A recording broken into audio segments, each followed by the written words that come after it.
ஒரு gold watch எடுத்து ஒரு ப்ளூ கலர் ரொட்டேட்டிங் பேஸில் வச்சு சுத்த விட்டு அதை வேறு ஆங்கிளில் வீடியோ எடுத்து அந்த வீடியோஸோட பேக்ரவுண்டில் ரிமூவ் பண்ணி பக்கத்தில் வச்சு எடிட் பண்ணி ஒரு தனி வீடியோவாக செஞ்சு நம்ம சீனுக்கு ஏற்ற மாதிரி அதை கீ ஃப்ரேம் பண்ணி எடுத்தா கூலி எஃபெக்ட் ரெடி. என்னடி இது? Welcome to BTS Max.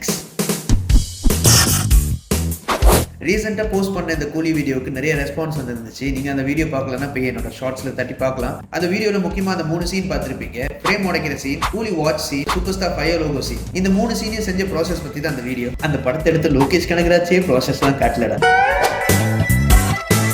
அந்த ஃப்ரேம் பிரேக்கிங் சீன் உருவாக்குறதுக்கு ஒரு வாலை வீடியோ எடுத்து வச்சுக்கிட்டேன். அது மேலே ஒரு கிரீன் ஸ்க்ரீன் மாதிரி ஒட்டிட்டு அதுக்கு மேலே ஒரு ஃப்ரேம் 2 உடச்சி அதை ஸ்லோ மோஷனில் வர்ற மாதிரி என் கையை வச்சு இப்படி ஆட்டியே வீடியோ எடுத்துட்டேன். அண்ட் ஆல்சோ அந்த கட்டை அடிக்கிற மாதிரி ஒரு சீன் எடுத்து வச்சுக்கிட்டேன். எடுத்த ஃபுட்டேஜ்லாம் ப்ரீமியர் ப்ரோவில் ஆட் பண்ணி முதல்ல வார்டு, அதுக்கு மேலே கிரீன் பேக்ரவுண்ட் ரிமூவ் பண்ண இந்த கட்டை, அதுக்கு மேலே கிரீன் பேக்ரவுண்ட் ரிமூவ் பண்ண இந்த 2 ஃப்ரேமு, கடைசியாக அந்த கிரீன் பேக்ரவுண்ட் ரிமூவ் பண்ண அந்த கட்டை, இது எல்லாத்தையும் வச்சு அடுக்கி பார்த்தா சீன் இப்படி இருக்கு.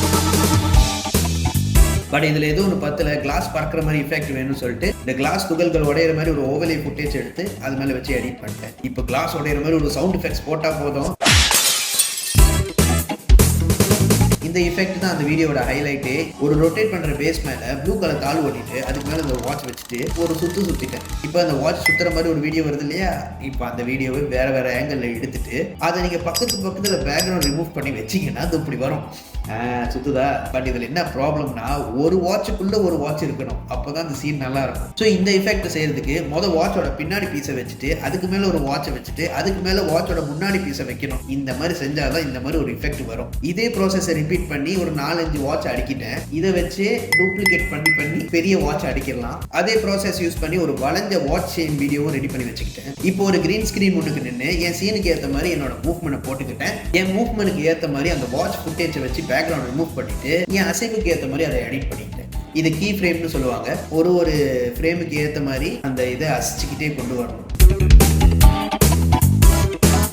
Super star fire logo effect பார்த்துருப்பீங்க. அது ஒன்றும் இல்லை, அந்த ஃப்ரேம் பேக் பீஸில் சூப்பர் ஸ்டார்னு ட்ரில் பண்ணிட்டு அதுக்கு பின்னாடி ஒரு ஆரஞ்சு லைட்டை வச்சு மூவ் பண்ணுற மாதிரி ஒரு வீடியோ எடுத்து வச்சுக்கிட்டேன், ஃபயர் மாதிரி. கடைசியாக எடிட்டிங் மூலியமாக பின்னாடி ஃபயர் சேர்த்தது தான். அது ஆக்சுவலி லைட்டை வச்சு பார்க்கறதுக்கு செம்ம அழகாக இருந்துச்சு. வீடியோவில் காட்டாத சில ஃபுட்டேஜ் இதோ.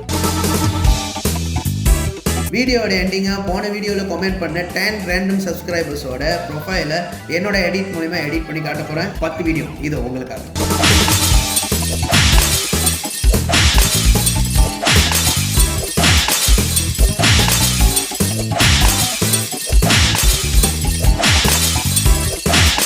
நீங்களும் அடுத்த வீடியோவில் இந்த மாதிரி வரணும்னா like, share, subscribe and comment பண்ண மறந்துடாதீங்க.